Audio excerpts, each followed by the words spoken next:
Fillimisht, më lejoni që në këtë emision të parën që do ta kemi pjesë të tij të jetë dizajnerja Flora Balaj Thaçi, një grua e jashtëzakonshme, e cila nëpërmjet artit të saj dhe dashurisë së madhe që ka për veshjet, ka krijuar këtë sfilat shumë të veçantë, e cila ditë më parë është prezantuar në Zvicër, në Zyrich, nëse s'po gaboj.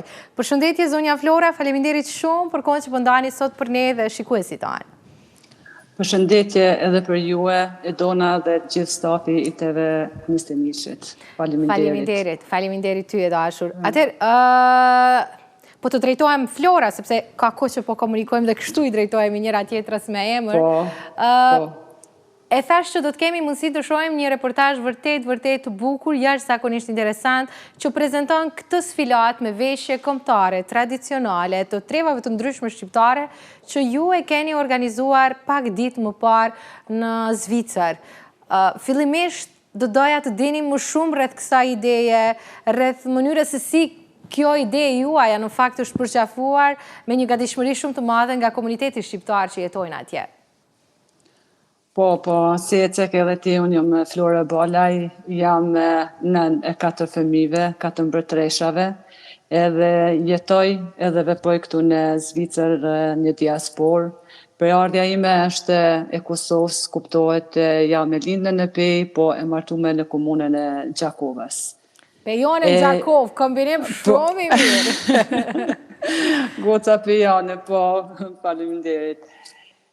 Edhe kështu si ideja ishte pikërisht e imja, që sa vite ne punojmë në këtë punë, bashku me stafin, kena mbajtur edhe shumë sfilata tjera këtu në Zvicër, po kjo është diçka veçantë këtu në hapjen e si të them natyrës të Zvicrës, që është shumë një pamje shumë e bukur. Natyra me gjelbrim, u kanë veshjet, jonë kanë djemët edhe vajzat modelet që e kanë vesh, edhe e kanë përmbushë atë bukurinë që i takon edhe veshjet tradicionale shqiptare, të kombit tonë shqiptar. Po, tani vegimi do të na jap ca detaje ko pas kohë të reportazhit të cilin ne do ta ndjekim për të pas pak më shumë një pamje të asaj çfarë këto veshje dhe kjo sfilat në fakt duket. E thash që janë veshje të trevave të ndryshme shqiptare. Tani më intereson të di, përveç që i keni sjell në këtë formë, keni prek diçka në punë, do thotë keni fut diçka ekstra nga imagjinata, nga mënyra se si ju e shihni trashëgiminë tonë kulturore, veshjet tona kombëtare, apo janë të gjitha të krijuara duke respektuar pamjen konkrete, pamjen e tyre aktuale? Veshja ka të bukurinë e vetë. Origjinalja do të më kanë origjinalitet. Si për shembull ka pamja, si ka punimi i dorës, si ka dizajni edhe këto.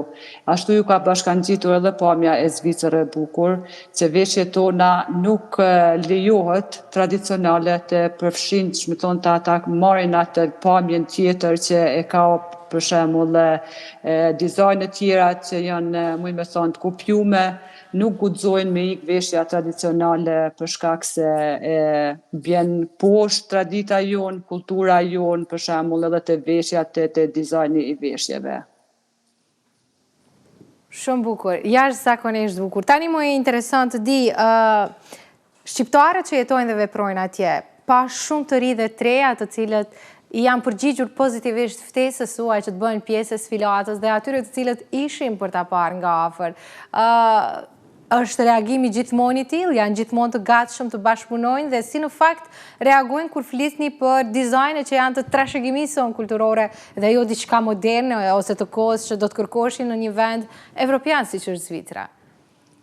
Zvicra faktikisht është një vend i bukur edhe e ka atë interesin se ne jemi një numër shumë i madh i mërgatës këtu, edhe me kënaqësi shumë të madhe. Tamam si ta hapi gojen, ata janë të gatshëm të vinë, edhe t'i veshin rrobat, t'i prezantojnë veshjet edhe traditën tonë, edhe si popull zviceran janë bashkëpunim janë me neve, se edhe ata kanë si thoni kanë prezantu veshjet e veta, po na kanë ftu edhe neve që të marrim pjesë me veshjen tonë tradicionale, në çdo event se e kanë pas, në çdo manifestim se e kanë bërë dhe këtu në kumë pas shumë ftesa për me marrë pjesë me veshjen, aty për me prezentu traditën tonë shqiptare. Edhe janë shumë të kënaqur, edhe ju vjen interesant se si e prezentojnë e si e kena rujtur na deri një tash brez pas brezi. Shumë e bukur. Tani, më interesant të di, Flora, këto kostume që ju keni prezentuar, në fakt, e tham disa herë, po nuk mora sakt përgjigjen që po kërkoja. Janë të zonave të ndryshme shqiptare. Do doja të flasim pak më shumë për to. Sa ka qenë sfiduese ti realizoni, ka qenë sfiduese të gjeni informacione për to. Si është kjo pjesa prapa këtyre pamjeve të bukura që po na i sjell Gëzimi? Rrobat me të vërtetë u kanë vështirë që ti mbylloje dhish edhe ti bashkojsh se tash edhe lufta ka bë atë kohën e vetë, ka bë, janë djegur dhe i kanë shtukur, po na megjithatë jena munduar që ti mbledhim copa edhe ti bëjmë komplet që ta ruajnë, edhe ka rroba të trevave të ndryshme, të gjitha trevave të zonave, edhe janë të kompletuar ashtu si tradita se e kanë bajtur për shembull edhe të partan këto veshje. Edhe këto nuk është vetëm një vit ose 2 vit, ka shumë vite që na i mbledhim këto edhe i kultivojmë këto në diasporë në Zvicër edhe i prezantojmë me kënaqësi shumë të madhe. Tani, më interesant... Po, më pëlqeu shumë vendi ku keni përzgjedhur që të prezentoni ose të realizoni këtë sfilat. Nga njëherë më kujton të Shkodrën, kalan e saj, liçenin, ndonë se e dihej që ishte dikush shumë larg. Është menduar edhe kjo pjesë?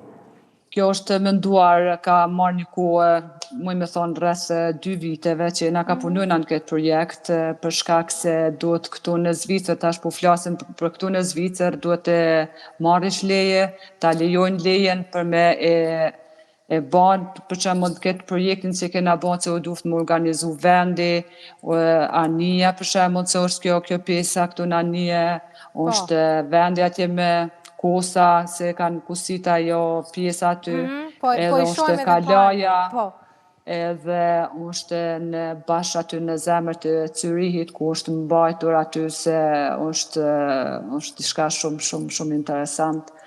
Ka marrë kohë për organizimin, ty në kanë pikat e caktume, na ka leju leja, edhe kështu se u do të janë procedurat të cilat do duhet të respektoheshin në çdo shtet të botës, përfshirë këtu edhe Kosovën realisht, po që ne jemi pakës më ndryshe me këtë pjesë, donë se kur flasim për dronë, duhet edhe këtu me pas leje. Gjithsesi të flasim për punën e Florës.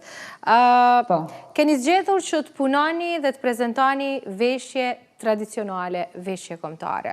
Dhe për te faktit që bëni atë që ju e ndjeni, që e keni pasion, në fakt puna juaj është një mesazh në vete, me tekst të veçantë për krejt vajzat e reja shqiptare të cilat jetojnë në diasporë. Kam të drejtë? Po, kam të drejtë, pse jo, për shembull se unë tani herë jam nisur mas parti për vetvetes, edhe gjithë e them se këtu duhet ta marrin sidomos femnat këtu që jetojnë edhe veprojnë në Zvicër që mos t'i lajnë për shembull për fëmijën e vet, mos ta harrojnë për shembull traditën, kulturën, dizajnin që kanë bën për shembull gjyshët ose stërgjyshët që e kanë mbajtur edhe e kanë bën mundin e tinve. Se me të vërtetë ja vlen për me pas një par rroba çdo familje që është me pas me trashëgu për shembull te brezat e ri këtu për shembull në diasporë, po edhe në Kosovë, pse jo. E qartë. Flora, një pyetje të fundit, sepse do të shohim edhe reportazhin që e përmendëm tash e sa herë. Cila prej veshjeve që keni prezantuar në këtë sfilat, apo edhe në të tjera punë që keni bërë, është ajo që në fakt ju jep më shumë emocione dhe pse? Të gjitha janë të bukura, po ajo gjubleta kuptohet se është numër 1, ajo kuptohet, po janë edhe këto tjerat, për shembull është Hasit, është Rafshi Dugaxhinit, është Medvegjës, është Drenicës, është Qame, është Tjanins, ka Cilën shumë e keni më tjerë. për zemër? Njëra që e toni Ma më për shumë. zemrët e ma e kam se unë e vi për rafshë duka gjinit, ajo është E drejt. e zemrës, po. E drejt, Gjithmonë e nis në drejt. aty, po. E drejt. Edhe ka edhe tjera që ne i kemi edhe tjera, të posedojmë edhe tjerat, kena Po. të gjitha trevave kena. Po a që ka në numri aty për dhe puna e kohës e montaj se për mi prezentu ato veshje aty. Edhe na i kena marrë vetëm atë pjesë aty, po me gjitha ta jëmë falendëruese shumë për çdo E gjë. kuptoj. Flora, krejt në fund, po besoj projekte të tjera të ngjashme me këtë që do të shohim sot, keni në mendje apo po pushoni një kohë? Jo, na i kena planet se tash ti këtu i Bukur. planifikojmë për para gjonat, për shembull, po na i kena edhe janë edhe disa plane, jo një, dy, po janë edhe ma shumë plane që i bashkangjiten edhe kësajna.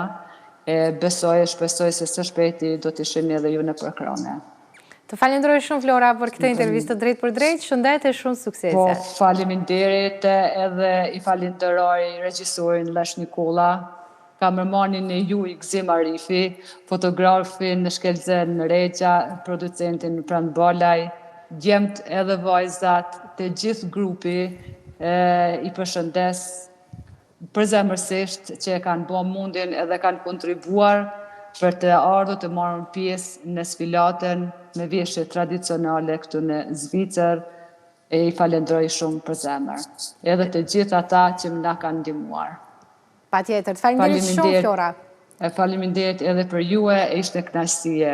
Kënaqësia ishte e gjitha jona.